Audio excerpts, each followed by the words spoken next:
So basically like this video में हम लोग इलेक्ट्रिक फोर्स कैसे वेरी करता है, मतलब इलेक्ट्रिक फोर्स मीडियम पे कैसे डिपेंड करता है उसके बारे में बात करें। मतलब इलेक्ट्रिक फोर्स मीडियम पे कैसे डिपेंड करता है उसके बारे में बात करेंगे। Let's start. तो सबसे पहले तुमने कूलम्स लॉ तो पढ़ा ही होगा। बेसिकली कूलम्स लॉ बोलता है जो भी तुम्हारी फोर्स होगी टू चार्जेस के बिटवीन तो वो भी के Q1 Q2 by R square, ठीक है। And this is valid everywhere, like medium हो ना हो, Coulomb's law always this he होता है, इसके अलावा कुछ नहीं होता। एंड बेसिकली के is nothing but 1/4 pi epsilon not. Epsilon not is permittivity of free space. तो इसको समझो, लेट्स से ये तुम्हारे पास एक वो है, लेट्स से एक वैक्यूम है, ठीक है। वैक्यूम मतलब इसमें ना एटमॉस्फेयर ना एयर मॉलिक्यूल से खाली कुछ नहीं है। लेट्स से तुमने यहाँ पे दो चार्जेस प्लेस किए हैं, ये है प्लस का Q1 और ये भी है प्लस का Q1। तो पहले परमिटिविटी का मतलब समझो। तो ऐसा समझो कि लेट्स से यहाँ पे तुम्हारे पास एक कंटेनर है, ये दूसरा कंटेनर है, ठीक है। लेट्स से इसमें वाटर है एंड लेट्स से इसमें हनी है। नाउ लेट्स से एक बॉल है, एक बॉल है, ये दूसरा बॉल है। तो लेट्स से ये स्टील का बॉल है। तो बेसिकली जिस स्पेस में या जिस स्पीड में वाटर इसके अंदर मतलब बॉल वाटर के अंदर मूव कर सकता है वो हनी के अंदर उतना नहीं कर सकता। कि मतलब हनी जो हनी तो विस्कस लिक्विड है, तो हनी क्या करेगा, उसको वो बॉल को उतना परमिट नहीं करेगा अपने लिक्विड में उतना मूवमेंट का, मतलब कि मूवमेंट को थोड़ा रिस्ट्रिक्ट कर देगा बेसिकली वही। तो परमिटिविटी का वही मतलब है कि कितना अच्छा, मतलब कितना स्मूथली वो लाइक फोर्स लग जा रहा है, मतलब कितना अच्छे से वो उस वैसे मतलब तुम इस हिसाब से अगर इस हिसाब से समझोगे तो समझोगे परमिटिविटी का मतलब क्या होता है। Okay let's come to back. मतलब एप्सिलॉन नॉट एक फ्री स्पेस में जो भी है वो उसी को हम क्या बोलते हैं, बेसिकली एप्सिलॉन नॉट, ठीक है। अब चलो मीडियम के बारे में बात करते हैं। नाउ मेरे वर्ड्स पे ध्यान देना।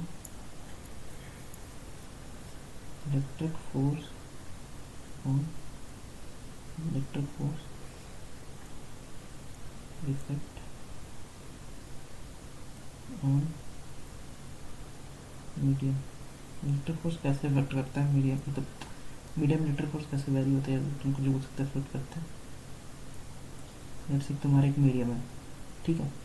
एंड इसमें लेट्स से Q1 है, Q1 है और Q2 ले लो, प्रोसेस कोई दिक्कत नहीं देगा। तो तुमने पढ़ा होगा कि जो भी लाइक जैसे वेरी करता है वो कुछ ऐसे वेरी करता है। देखो मेरे वर्ड्स को बहुत ध्यान से पढ़ना है क्योंकि अब यहाँ पे बहुत इंपॉर्टेंट चीज़ बताने जा रहा हूँ। नेट, ये नेट वर्ड को ना पहले बक्से में डालो। नेट इलेक्ट्रिक फोर्स जो भी होगा वो होगा K Q1 Q2 by R square dot epsilon R. मतलब सब समझाऊंगा, मतलब इसको तुम इसको एफ एयर भी बोल सकते हो ना, एफ वैक्यूम। तो जो एफ एयर या एफ जो वैक्यूम में लग रहा था ऑन एप्सिलॉन आर। अब इसको समझाऊंगा, ध्यान से सुनना। पहले फॉर्मूला समझाता हूँ फिर उसका असली से मीनिंग समझाऊंगा। तो basically E R is permittivity with like उसके रिलेटिव में कितना है, मतलब अगर एप्सिलॉन नॉट है मेरा वैक्यूम का, तो ई आर अगर तुम इंटू कर दोगे ई नॉट से तो तुम्हें ई मीडियम दे देगा। मतलब मीडियम फ्री स्पेस के परमिटिविटी से कितना गुना है उसे हम बोलते हैं ये डाइलेक्ट्रिक। इसको हम लोग डाइलेक्ट्रिक बोलते हैं। तो परमिटिविटी मतलब उसके कितना रिलेटिव है, मतलब कितने टाइम्स है ई मीडियम फ्री स्पेस के परमिटिविटी से कितने टाइम्स, उसे हम बोलते हैं ई आर, जिसको हम डाइलेक्ट्रिक कांस्टेंट भी बोलते हैं मीडियम का। नाउ खुद देखो, अगर तुम ध्यान देखो तो 1/4 पाई ई मीडियम, या इसको तुम ई आर एप्सिलॉन नॉट ले सकते हो, कोई मतलब नहीं बनेगा। खुद देखो जो फोर्स है ना वो इन्वर्सली प्रोपोर्शनल है ई मीडियम के। मतलब अगर ई मीडियम जितना ज़्यादा होगा फोर्स उतना कम होगा। तो एक चीज़ याद रखना कि फोर्स ऑन जो भी वैक्यूम होगा ना, जो भी फोर्स वैक्यूम में लग रहा है it is like very much, मतलब बड़ा ही होता है इसको हटाओ, then force in any medium. ये चीज़ है बहुत इंपॉर्टेंट चीज़, ठीक है। अब नेक्स्ट चीज़ ध्यान देखें, जो ई आर होगा ना that will be always greater than 1। मतलब सबसे ज़्यादा स्मूथ या सबसे ज़्यादा परफेक्ट जो like electric fold like forces between two charges ना वो वैक्यूम में ही होता है। बाकी तुम कहीं भी चले जाओ कोई मीडियम में तो स्लाइटली डिक्रीज हो जाता है उससे। एंड अब ऐसा क्यों होता है, और मैं वहाँ नेट क्यों लिखा सब, अब तुम ध्यान से समझना।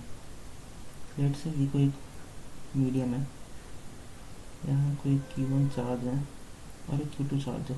अब खुद सोचो, लेट से इसमें एक ही चार्ज रहता है, इनको ध्यान से एनालिसिस करते हैं। लेट से Q1 है, मैं इनको जूम देता हूँ थोड़ा, इधर ध्यान देना। अब मैंने क्या बोला कि ये क्या है, वैक्यूम। मैंने क्या बोला, ये वैक्यूम है, ठीक है।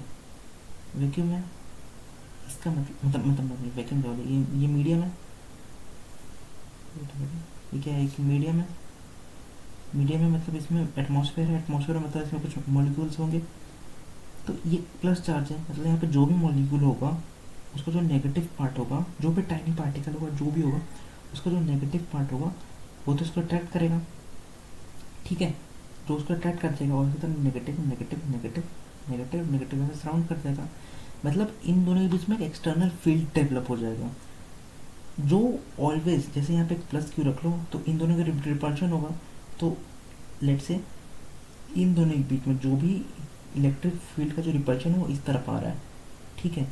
बट ड्यू टू नेगेटिव जो भी मीडियम के चक्कर में वो तुम्हें ऑलवेज एक अपोजिट फोर्स मिलेगा, ऑलवेज ये एफ इंड्यूस होगा जो मीडियम के चक्कर में आएगा, ठीक है। बट तुम्हें एक और चीज़ ध्यान देना है, जो ये जो रिपल्शन होगा ना ये कुलम्स लॉ के हिसाब से देते हैं, इसको बोलते हैं K Q1 Q2 by R square. It will still remain this, मतलब force on let's say Q1 है Q2 है, तो तुम ध्यान देना force on Q2 due to Q1, इसको ऐसे पढ़ते हैं force on Q2 due to Q1 that will be still this, ठीक है। वो कभी चेंज ही नहीं होगा, तुम कोई भी मीडियम में डाल दो, force on Q2 due to Q1 will never change. But हाँ, अगर तुम नेट इलेक्ट्रिक फोर्स लिख लो, क्या लिख लो, नेट इलेक्ट्रिक, तो वो जो मैंने बताया था कि K Q1 Q2 by R square, ये एक्चुअली है क्या, इट इज़ नथिंग बट जो भी, एक सेकंड, ये है क्या बेसिकली, जो भी एफ कोलम्ब है माइनस एफ इंड्यूस्ड, बेसिकली यही है ना, यही तो है तुम्हारा एफ नेट। तो वो तुम वो एफ नेट की ग्रेविटी समझो। कोलम्स लॉ मीडियम में मैंने बोला था कहीं भी हो कुछ भी हो that is always K Q1 Q2 by R square, it won't change anywhere, ठीक है। बट मीडियम के अंदर जैसे तुमने बताया कि ऐसे छोटे ना डाइपोल्स क्रिएट, छोटे डाइपोल्स हटाओ, छोटे इन दोनों के पीछे सोचो सोचो ना एक फील्ड क्रिएट हो जाएगा which will oppose the like जो भी जो हमारे चार्जेस के पीछे जो भी डायरेक्शन है उसको ना अपोज किया जाता है, मतलब टाइनी पार्टिकल जो इंड्यूस होता है उनके चक्कर में। दैट्स वाई मीडियम में ना जो भी आती है वो, इसलिए जब मीडियम हम रखते हैं तो उसके बीच जो नेट इलेक्ट्रिक फोर्स है ना वो कम हो जाता है, नेट इलेक्ट्रिक फोर्स कम हो जाता है। बट हाँ, अगर तुमने कभी भी लाइक मुझे अगर अच्छा तरीके से क्वेश्चन पूछा तो मोस्ट लोग फंस जाएंगे। तो दिस एक्सप्लेन्स यू, लाइक तुम्हें अब समझ आया मैंने यहाँ पे नेट क्यों लिखा, कुछ ये नहीं लिखा। हाँ, और एक चीज़, वाइल सॉल्विंग क्वेश्चन, ठीक है, जब भी तुम क्वेश्चन सॉल्व करते हो कोई सा भी, अगर मीडियम है तो तुम ऑलवेज नेट इलेक्ट्रिक फील्ड लेते हो, क्योंकि भाई तुम अगर एमपीडी बनाते हो तो इसमें तुम एफ नेट के बारे में ही बात करते हो ना। अच्छा मान लो ये Q1 है, ये Q2 है, अगर तुम इसका एफ बना लो तो क्या आएगा खुद सोचो। लेट से ऊपर से कैसे कुछ स्ट्रिंग सेट का हुआ है, ये कुछ स्ट्रिंग, तो एक आएगा यहाँ पे Q1 और एक नीचे लगेगा mg, और ऊपर तो टेंशन लग ही रहा है, सॉरी ये एफ इलेक्ट्रिक है। तो खुद सोचो, ये तो कोई मीडियम में रखे मतलब यहाँ पे कोई एक एफ इंड्यूस्ड भी आएगा, तो F E minus F induced is क्या है, नेट इलेक्ट्रिक फील्ड। जो हमारा जो नेट इलेक्ट्रिक फील्ड क्या आता है, नेट इलेक्ट्रिक फील्ड क्या आता है, वेट यहाँ मैंने तो गलती लिखा है, एप्सिलॉन भी आएगा, एप्सिलॉन आएगा, epsilon sorry epsilon R, epsilon R, ठीक है। तो जो नेट इलेक्ट्रिक फील्ड आएगा तो तुम इसको तुम सीधा हटा के यहाँ पे एक नेट एफ एक्स एफ लिख सकते हो, जनरल के Q1 Q2 by epsilon R dot are square. जब भी तुम प्रॉब्लम सॉल्विंग कर रहे हो तो जस्ट रिमेंबर कि क्या